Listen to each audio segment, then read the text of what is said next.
O kolostre sa čoraz častejšie hovorí ako o zázraku prírody. Pravdou je, že účinky žltej tekutiny oceňovali už grécki atléti, starí Inkovia i keľtskí bojovníci.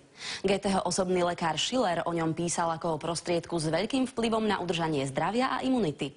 Dnes ho skúmajú v súvislosti s liečbou rôznych ochorení. Kolostrum či mledzivo si mnohí milia s klasickým materským mliekom. Obe tekutiny sú produktmi mliečnej žľazy, avšak s týmto rozdielom.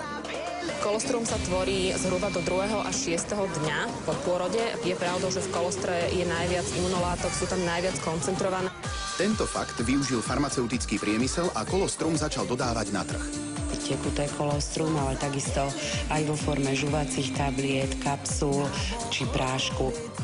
Nejde však o kolostrum ľudské, ale väčšinou krauské. Je, dá sa povedať, že najpríbuznejšie tomu ľudskému kolostru. Spektrum jeho pozitívnych účinkov je podľa výskumov skutočne ohromujúce. Pri nejakých infekciách, či už sú to bakteriálne, vírusové infekcie, dokonca pri hnáčkach, pri alergiách, rozhodne pri regeneráciách, keď si zoberieme akékoľvek nejaké poúrazové stavy, pooperačné stavy. Dokonca máme skúsenosti, že pri takých veľkých zápaloch dutín sme u detí teda kvapkali to kolostrum do nosa. Nezanedbateľný je aj omladzovací účinok celého organizmu i pokožky. Má ho na svedomí enzym telomeráza spolu s rastovými faktormi. Že naozaj takí tí alpskí sedliaci boli typicky to svojou dlhovekosťou a predtým to zvalovali na to, že teda čisté prostredie, že majú iný spôsob života, menej stresu, ale potom vlastne zistili, že oni naozaj to kolostrum nevylievajú, jak sa starajú o ten dobytok, ale že to naozaj pijú. Rastové faktory zároveň zabezpečujú spaľovanie podkožného tuku a súčasný rast svalovej hmoty. Preto produkt radi užívajú športovci i obézni jedinci na redukciu hmotnosti. Podľa čoho si ale kolostrum vybrať? Aj na našom trhu je napríklad veľmi veľa kolostier, ktoré sú z Nového Zélandu, z Kanády, z Ameriky a napríklad nemajú tak vysokú účinnosť u Európana, pretože samozrejme aj tie zvieratá sa tam stretávajú s úplne inými alergénmi, patogénmi. Čiže pre nás ako Európanov je najdôležitejšie si všimnúť to, že či to kolostrum je vyrábané tu v Európe. Už od 6 mesiacov ho môžu užívať dojčatá, ale v tekutej forme. Deti od 3 rokov ho môžu užívať či už vo forme tabliet alebo kapsul. Tým, že spolupracujeme s niektorými pediatrami aj tu v Čechách, aj na Slovensku, tak máme skúsenosti, že v nejakých extrémnych prípadoch sme podávali naozaj od prvého dňa. Čiže naozaj tým, že to neobsahuje žiadnu chémiu, tak naozaj aj tým malým detičkám to môžete podávať.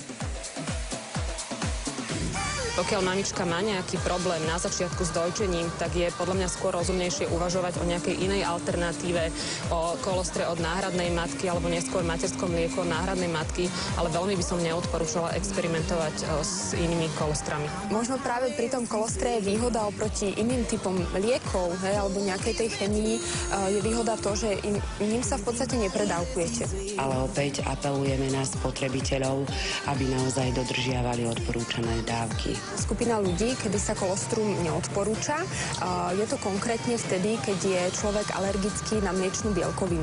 Ďalšia skupina ľudí je skupina ľudí, ktorí majú transplantovaný nejaký orgán. Neboli publikované žiadne vedecké štúdie, ktoré by zaznačili, že napríklad nadmerné užívanie kolostra alebo celkovo užívanie kolostra môže spôsobiť zástavu protilátok v ľudskom organizme. Taktiež zatiaľ nebolo vedecky dokázané, že by užívanie kolostra spôsobovalo u užívateľov závislosť.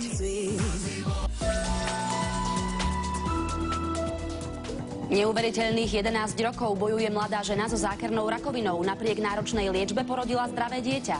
Hviezdne mená slávnych poznajú na celom svete. V skutočnosti sa ale mnohé celebrity volajú úplne inak. Majte sa pekne a nenechajte si pokaziť náladu upršaným počasím. Dovidenia zajtra.